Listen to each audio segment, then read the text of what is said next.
Eu sou Luiz Keck, da Companhia Teatro dos Ventos, e estou fazendo esse vídeo aqui para que a gente possa falar sobre a elaboração de projetos artístico-culturais. E o que é elaborar um projeto artístico-cultural? É basicamente estabelecer uma ponte que vai da sua ideia até o papel. E por que essa ponte é importante? É fundamental que outras pessoas consigam entender o seu projeto, eles consigam ler o seu projeto e saber o que acontece aqui dentro da sua cabeça. Não é muito interessante que você pare as pessoas na rua, sejam elas seus amigos, ou sejam elas pessoas que você quer que financie o seu projeto, e comece a explicar verbalmente o que é aquilo que você idealiza. É fundamental que você consiga colocar isso no papel, de uma maneira em que você possa descrever o projeto em todas as suas etapas e ao mesmo tempo possa explicar por que o seu projeto é importante, seja para a arte, seja para a cultura, seja para a comunidade em que você está inserido, seja para o território que vai receber esse projeto.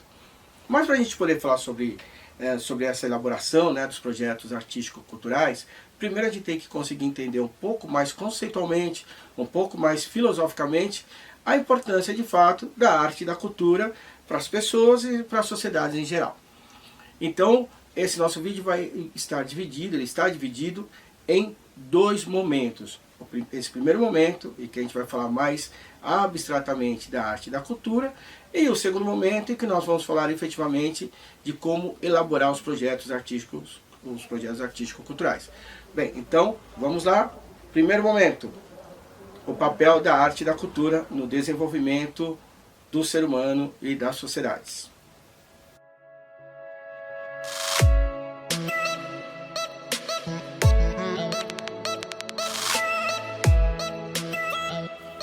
A cultura, ela é fruto do próprio processo evolutivo da nossa espécie. Em algum momento, o nosso processo de evolução, ele não apenas mudou a forma do corpo, a forma física, a forma exterior, mas mudou a própria estrutura do cérebro. Essa mudança da própria estrutura do cérebro, ela fez com que nós desenvolvêssemos aquilo que até hoje é chamado de faculdades superiores do cérebro ou da mente humana.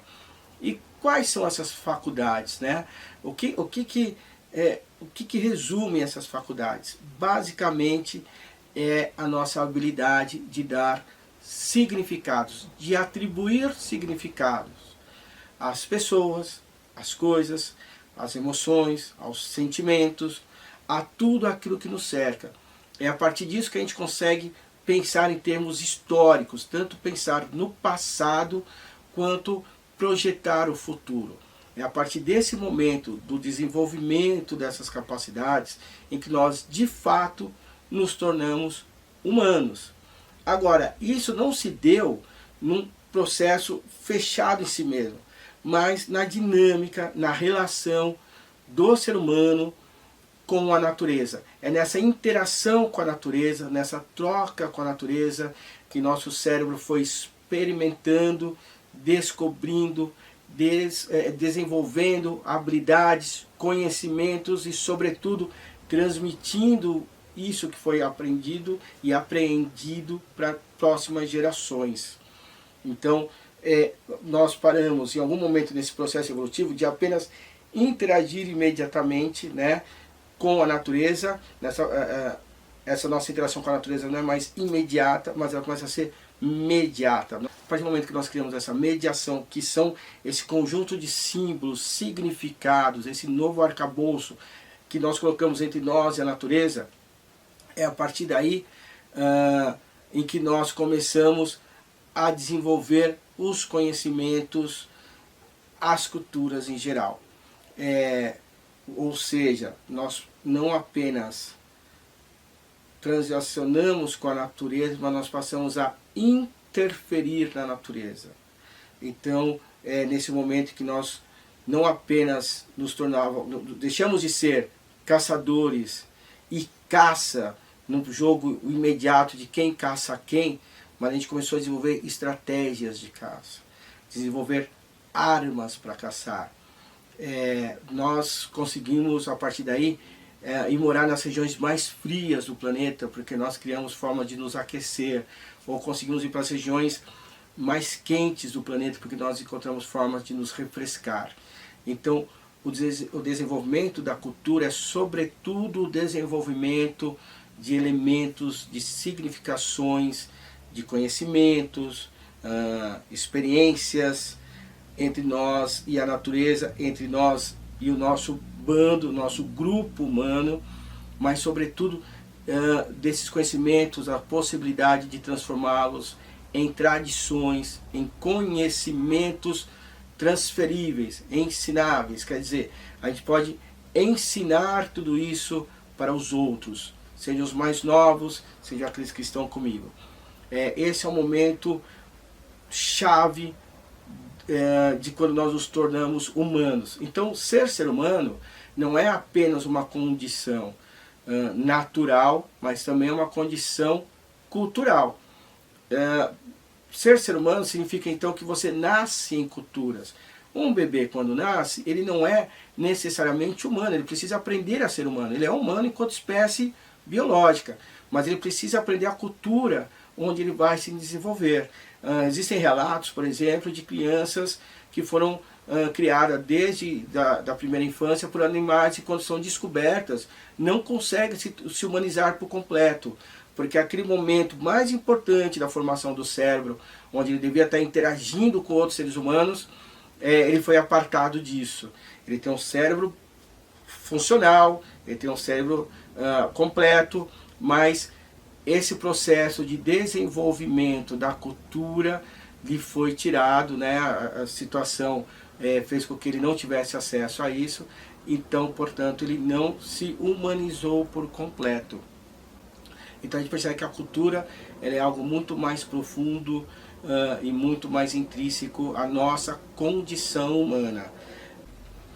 É importante deixar claro que eu não estou dizendo que existe o corpo físico de um lado e a mente humana de outro, como se fossem duas entidades distintas que interagem entre si.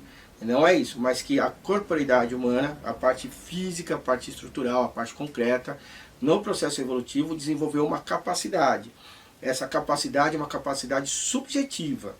Essa capacidade subjetiva, em filosofia, é chamada muitas vezes do espírito, mas não o espírito no sentido religioso, como uma entidade à parte que se acopla ao corpo e dá a ele o seu movimento, né? Não é isso, mas que a mente humana é uma capacidade, a subjetivação humana é uma capacidade da própria matéria humana. Então, nós somos, além de seres naturais, somos seres culturais. Mas acontece que a cultura é, em si, também um elemento natural.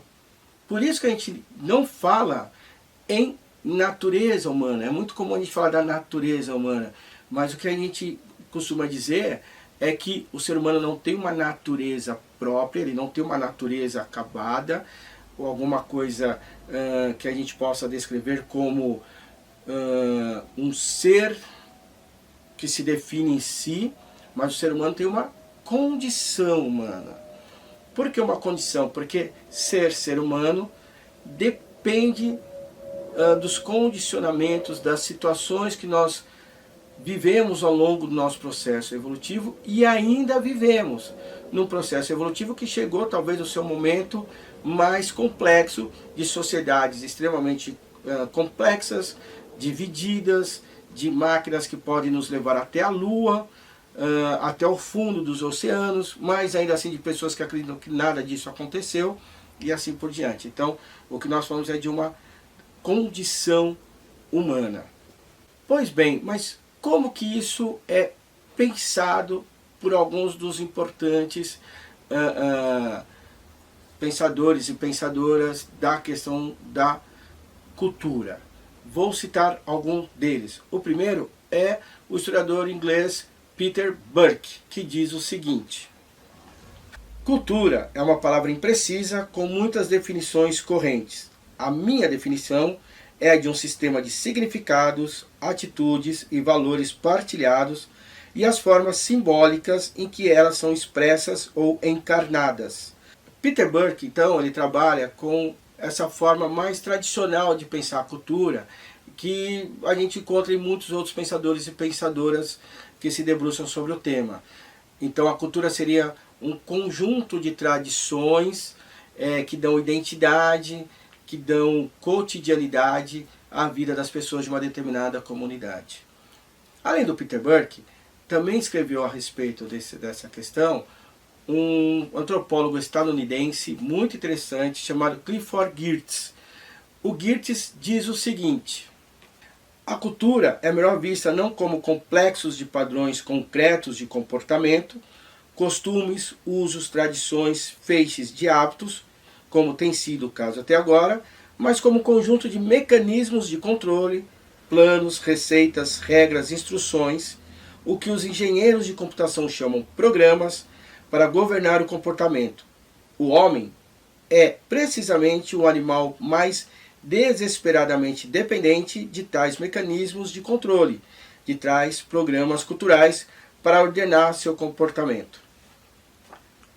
Clifford Geertz, então, ele trabalha com a ideia da cultura não apenas no sentido de um conjunto de tradições, de práticas cotidianas, como Peter Burke apresentou, mas ele trabalha também a cultura como um conjunto de normatizações, de elementos que integrados formam quase que uma programação. Eles dão um sentido daquilo que é permitido ou não dentro de uma determinada comunidade. Como ele fala, os homens, né, as sociedades humanas são desesperadamente necessitadas desses ordenamentos para que elas possam funcionar cotidianamente.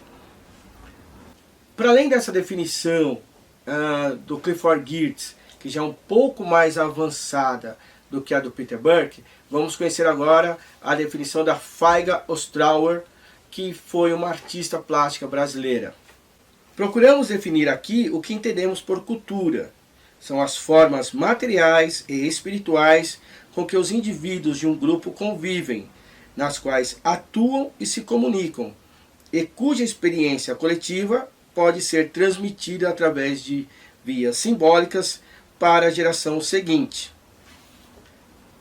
Pois bem, a gente já percebe na Faiga essa preocupação da questão do espiritual, do subjetivo, né, do imaterial, e também a questão da transmissão, da possibilidade de você passar para as gerações seguintes todo esse arcabouço. Essa questão de passar esse arcabouço para frente é fundamental, porque é justamente nesses processos entre as gerações em que se criam os tensionamentos culturais.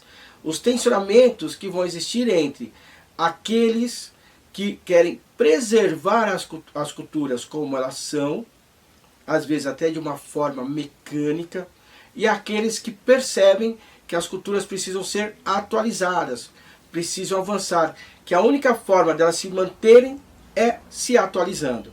Então esses tensionamentos são fundamentais para que o próprio desenvolvimento da espécie humana, no seu sentido mais subjetivo, continue acontecendo.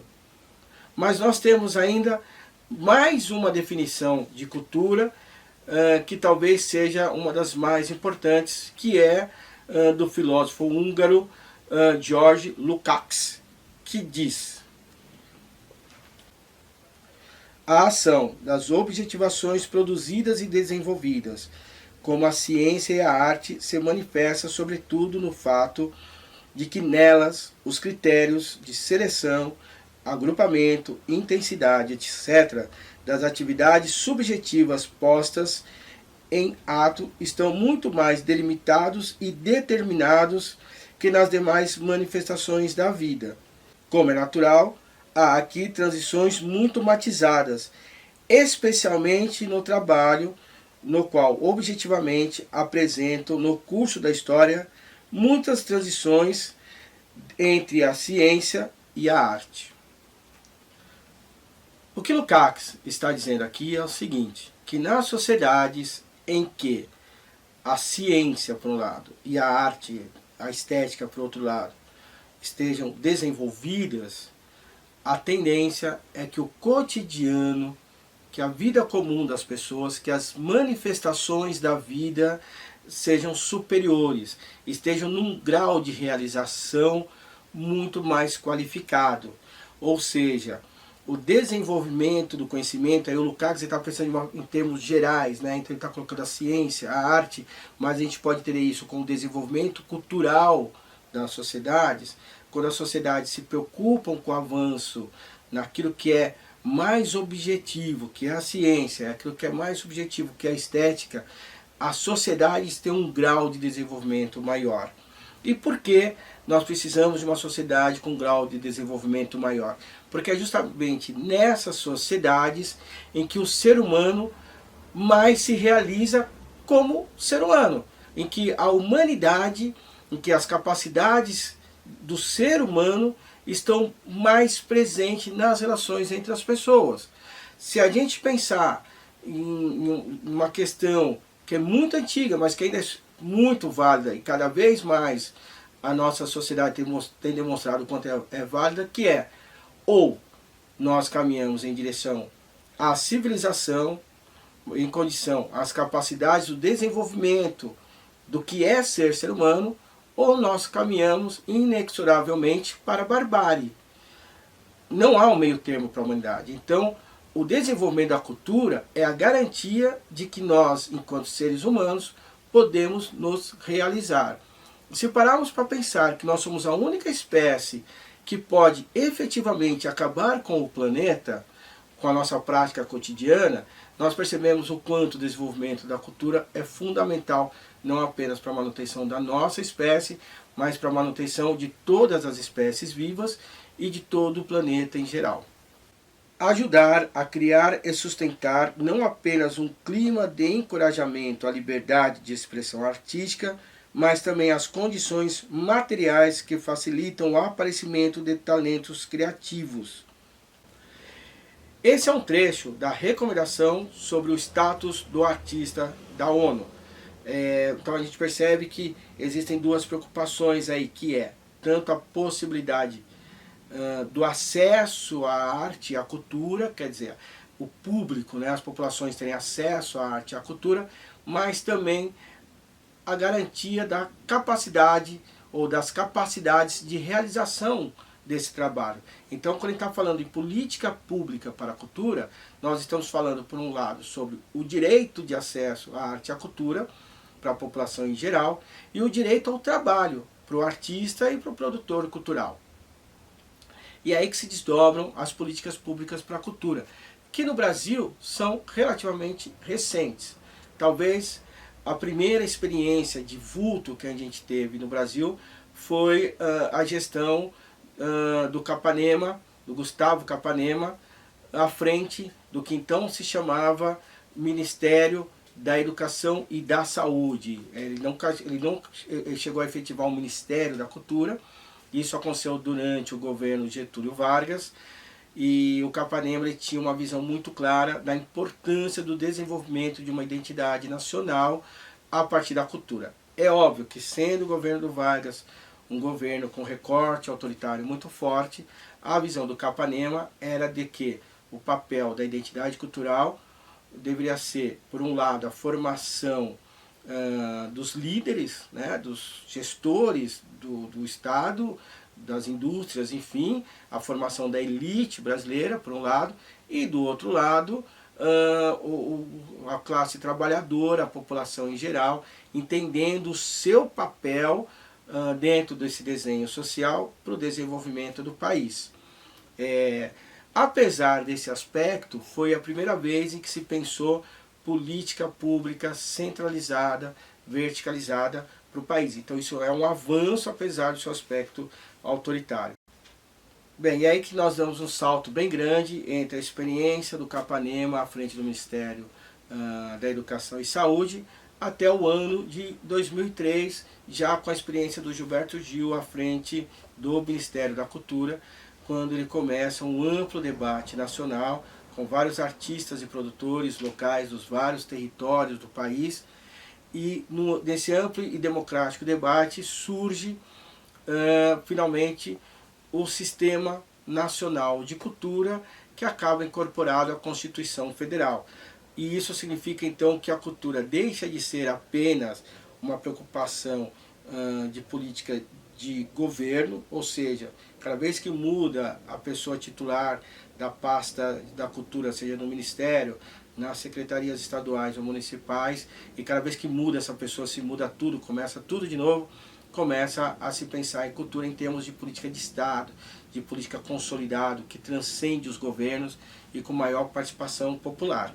E aí, nesse sentido, então, que nós entendemos que é importante que cada produtor artístico-cultural, cada produtor artístico-cultural do país, né, compreenda o que é a elaboração de um projeto para que ele possa participar dentro desses processos, desses novos processos de se pensar política enquanto política de Estado. É importante destacar que o Ministério mesmo coloca como um ponto importante da cultura no país, a partir desse momento, né, da gestão de Gilberto Gil, o seguinte ponto: todas as políticas, programas, projetos e ações desenvolvidas pelo Ministério da Cultura a partir do ano de 2003 têm sido norteados por uma concepção que compreende a cultura em 3 dimensões: a simbólica, a cidadã e a econômica. Essas 3 dimensões, que incorporam visões distintas e complementares sobre a atuação do Estado na área cultural, inspiram-se nos direitos culturais e buscam responder aos novos desafios da cultura no mundo contemporâneo. A despeito de, nesse momento, nem sequer termos o Ministério da Cultura, mas eu imagino e torço para que, apesar de ser um momento triste, seja um momento temporário, seja um momento passageiro da nossa história, o fato é que a cultura, a arte ainda são fundamentais. Então é o nosso papel de artista, produtores e produtoras culturais, continuarmos insistindo, elaborando nossos projetos artísticos e culturais, continuarmos trocando informações e conhecimentos entre nós, continuarmos nos convidando a ver, a assistir, a fruir das nossas produções e cada vez mais chegar mais longe, mais perto do público. É só assim que a gente consegue transformar um país e transformá-lo em um país melhor. Agora vamos para o segundo momento desse vídeo, que é aquele em que nós vamos ver efetivamente como se elabora o projeto, como a gente tira o projeto daqui e coloca o projeto no papel. Vamos lá.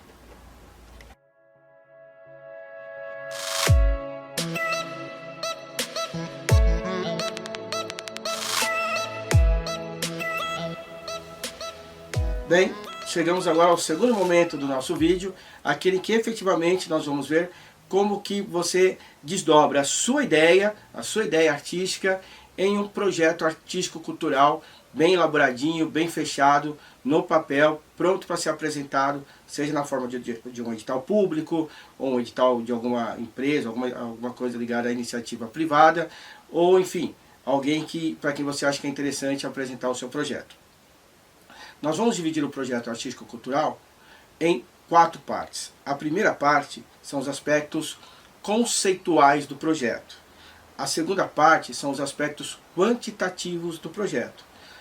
A terceira parte são os seus aspectos de comunicação. E a quarta e última parte, são os seus aspectos técnicos. Ok? Então vamos lá entender o que é cada um deles.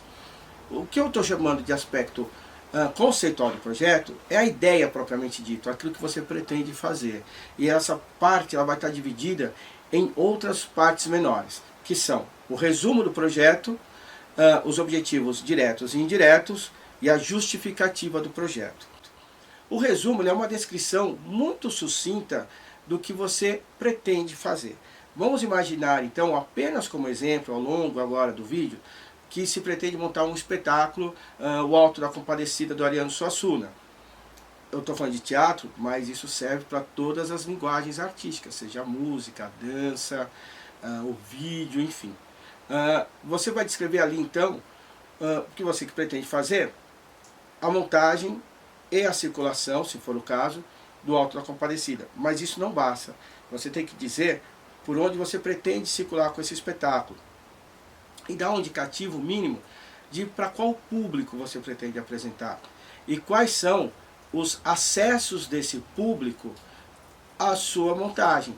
O espetáculo vai ser de graça? Ele vai ser a preços populares? Ele vai circular em alguma região específica? Tudo isso é muito importante estar descrito naquilo que a gente está chamando de resumo. E aí vem os seus objetivos.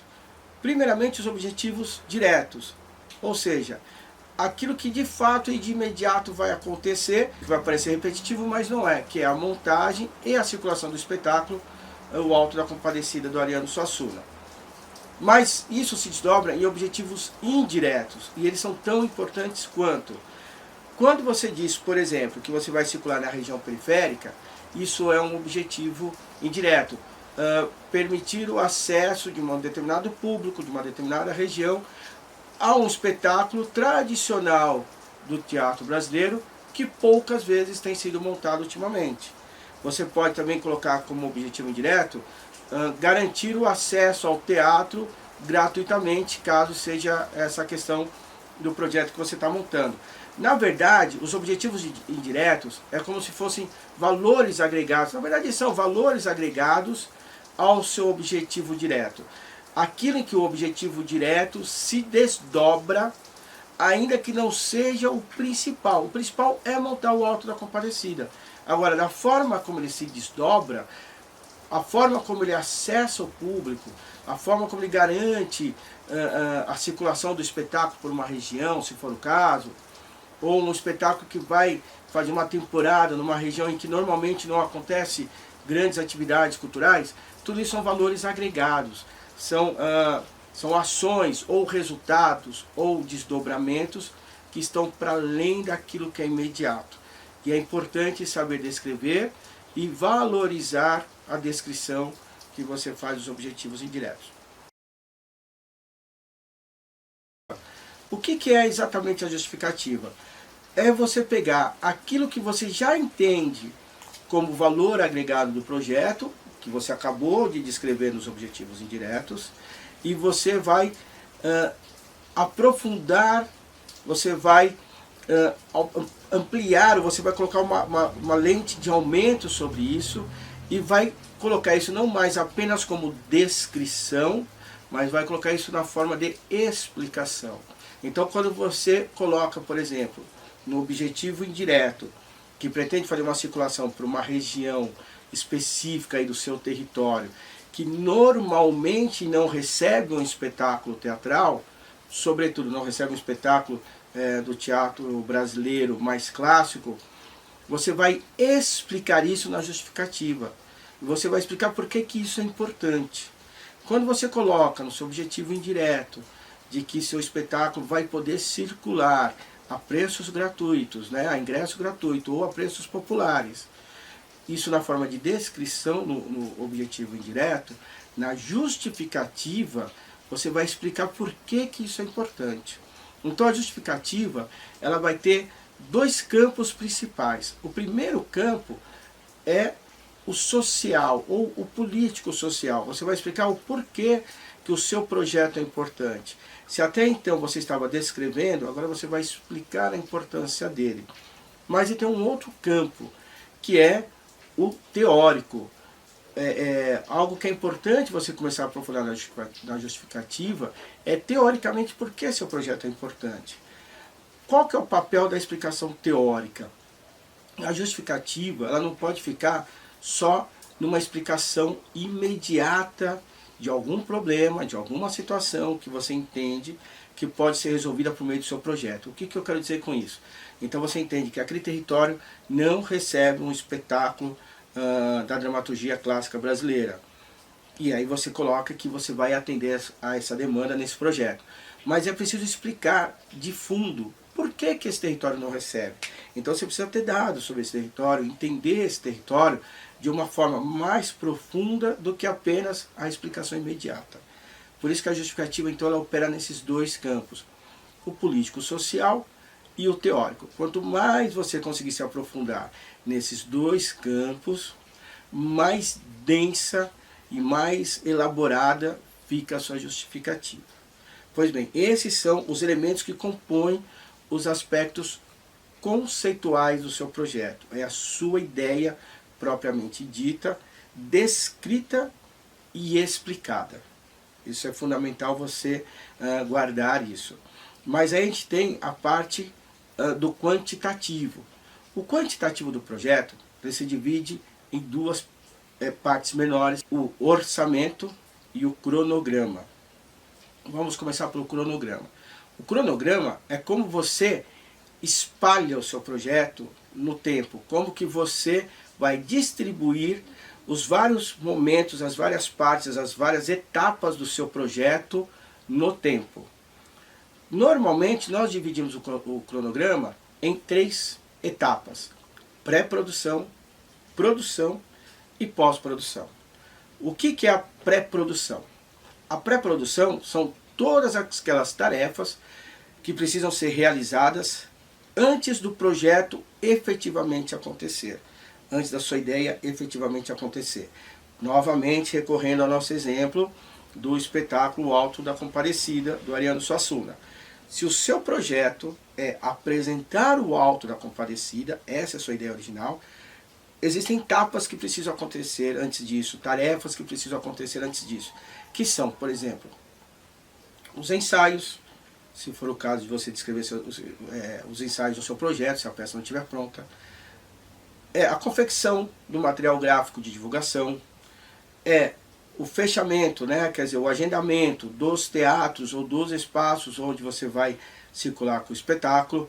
Enfim, você percebe que tem uma série de atividades que precisam ser realizadas antes de efetivamente começar a apresentação do espetáculo. Isso feito, você precisa agora descrever no cronograma, descrever temporalmente como que você vai lidar com as apresentações do seu espetáculo teatral. Seja ele circulando por vários locais, seja ele fazendo uma temporada no espaço fixo. E aí você vai descrever se você vai fazer uma apresentação por semana, 2, 5, se vai ser uma por mês. Enfim, no cronograma você vai descrever como que as apresentações vão se distribuir no tempo. E aí, além das apresentações, alguma outra atividade que você achar que seja importante, atividades correlatas, que você acha que é importante também serem realizadas, mas a questão da apresentação realmente é o cerne dessa etapa da produção. Por fim, quando você termina a parte da produção, você tem a parte da pós-produção, que encerra ali, né, que resume ali diversas tarefas que podem ser pagamento de cachê, se for o caso, encerramento dos contratos, se for o caso de trabalho com os artistas envolvidos no projeto, se você tiver um financiamento público, a entrega da prestação de contas, enfim, todas aquelas atividades que você entende que são importantes serem realizadas ao fim do projeto. Por fim, nós chegamos na parte do orçamento, que é talvez uma das partes mais importantes, logo depois da parte conceitual. Porque o orçamento, quer dizer, a forma como você vai investir os recursos, quais são os recursos necessários para a realização do seu projeto, é essa parte que vai ligar a sua ideia, o seu desejo, o seu pensamento de um projeto artístico-cultural, vai ligá-lo à materialidade da realização. É o orçamento que vai dizer o quanto de fato é possível daquilo que você imagina como projeto artístico-cultural ser efetivamente realizado e apresentado para o público. E aí é importante, então, que o seu orçamento seja completamente detalhado.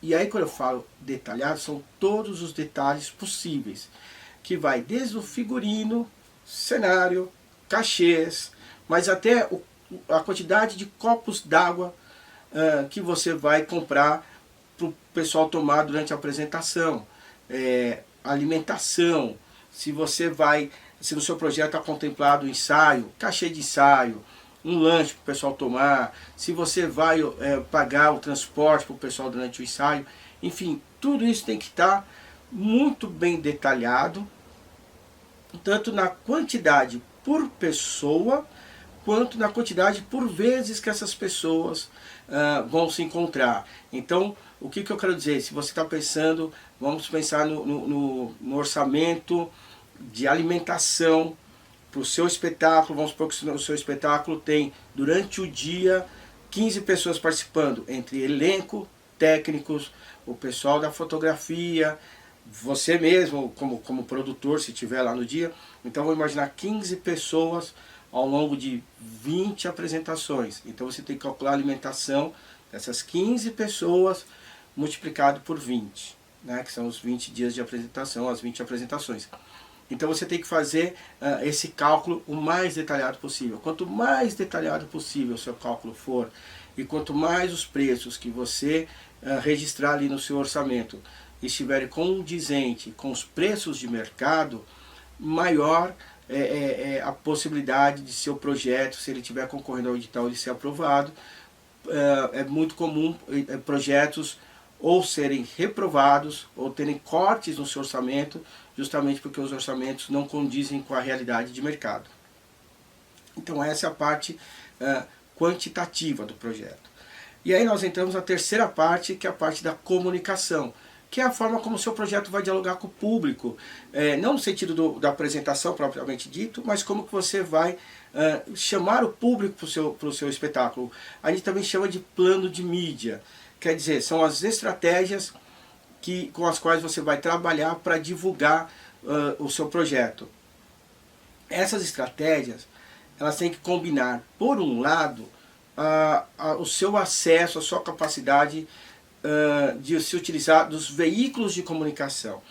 Os veículos de comunicação podem ser os tradicionais, e aí como tradicionais eu estou querendo dizer tanto os veículos impressos, né, então o jornal, o panfleto, o cartaz, como o veículo eletrônico, quer dizer, o rádio e a TV, se você tiver acesso a esses veículos, sejam eles da grande mídia, sejam eles as TVs e as rádios locais. O outro aspecto também são as mídias virtuais, a internet, as redes sociais, enfim. Então, a sua estratégia de comunicação, de plano de mídia, é como que você vai combinar esses elementos, né, potencializando a divulgação do seu espetáculo. Além desses veículos, né, sejam eles tradicionais, sejam eles as redes sociais, a internet em geral, você tem outros expedientes que são muito importantes. Um deles, talvez o mais importante até, é a sua capacidade de estabelecer contato com agitadores culturais, animadores culturais dos territórios onde você vai se apresentar.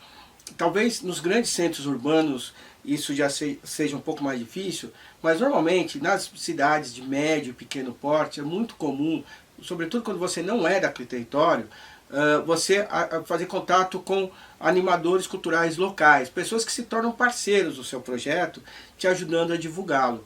Isso ajuda muito, isso encurta caminhos com muita velocidade, muita facilidade. Então, talvez seja bacana você pensar como estratégia o estabelecimento de contatos, que pode ser feito desde um salve geral no seu Facebook, do tipo, estamos indo para tal cidade, alguém conhece animadores culturais por aí para a gente dialogar, quanto você, caso seja uma cidade que você já tem uma aproximação e já conhece alguém lá, mesmo que não seja da área cultural, pedir para esse alguém te apresentar outras pessoas. Esse é aquele momento em que conhecer pessoas que conhecem pessoas ajuda muito o seu projeto. Mas você ainda tem o recurso de outras mídias são interessantes, né, que são, muitas vezes elas não são lembradas, que é, por exemplo, o carro de som, que são as faixas, os locais que isso é permitido, enfim, uma série de outras possibilidades de comunicação que você pode lançar mão. Então nós chegamos na última parte do projeto, que é a parte técnica do seu projeto. E o que nós estamos chamando da parte técnica, ou mesmo de ficha técnica do seu projeto, né? Só que uma ficha técnica mais extensa do que aquela que normalmente a gente conhece. Essa parte técnica está dividida tanto em pessoal, e o pessoal está dividido em duas equipes, a equipe artística, os atores e atrizes, o pessoal da direção, o pessoal da cenografia, assim por diante, mas também tem o pessoal da técnica, né, os técnicos propriamente ditos. Então as pessoas que vão operar luz, vão operar som, e se for o caso, operar ali um projetor ou algum elemento a mais. Uma das funções técnicas que pouco se utilizamos hoje, talvez seja pela questão de recursos, por ser um cachê a mais, mas que é uma pessoa muito importante, no caso do teatro, por exemplo, é o contra-regras, né? Quer dizer, aquela pessoa que vai ficar dando todo o suporte para o elenco, para os técnicos durante a apresentação. Para além da parte do pessoal, a parte técnica também, ela é formada por equipamentos. Quais são os equipamentos que você vai utilizar efetivamente no seu projeto e que dizem respeito a você e não ao espaço onde você vai se apresentar. O que eu quero dizer com isso? Se você vai fazer uma circulação, pegando o nosso velho exemplo aqui do espetáculo Ariano Suassuna, né, do espetáculo do Ariano Suassuna, o Alto da Compadecida, ou espetáculo de dança, ou assim por diante. E os refletores, se você vai fazer isso num teatro fechado, os refletores, por exemplo, eles são da responsabilidade do local. Quer dizer, você vai imaginar que você já vai tomar contato com esse local para saber o que ele tem de refletor, né, a quantidade de refletores que ele tem à disposição. Mas se o seu espetáculo precisa de mais refletores, aí é sua responsabilidade consegui-los. Se o seu espetáculo tem, por exemplo, a utilização de um projetor, e esse espaço não tem, normalmente o projetor é importante ficar com o grupo ficar com a responsabilidade disso. Não apenas porque os espaços não necessariamente são obrigados a tê-los, mas porque às vezes a qualidade de um e de outro o espaço é muito grande, então você tendo o seu próprio projetor, você garante a uniformidade, né, daquilo que você quer exibir.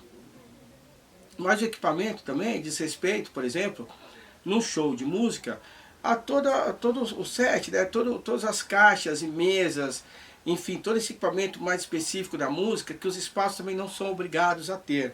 Normalmente os espaços, quando os têm, são muito básicos, não específicos para música.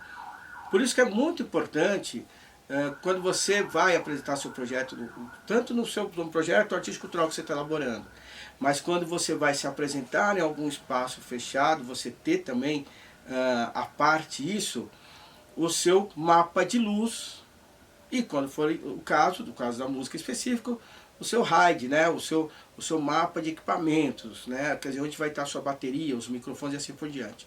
Pensando em termos gerais, não só na especificidade da música, mas pensando aí também, mas pensando especificamente no caso de utilização para o espetáculo de teatro, de dança, enfim, o seu mapa de luz é fundamental. É fundamental que o técnico da casa, e daqui a pouco eu vou falar sobre isso, saiba onde você quer os refletores, onde você quer as luzes, que tipo de luz e assim por diante.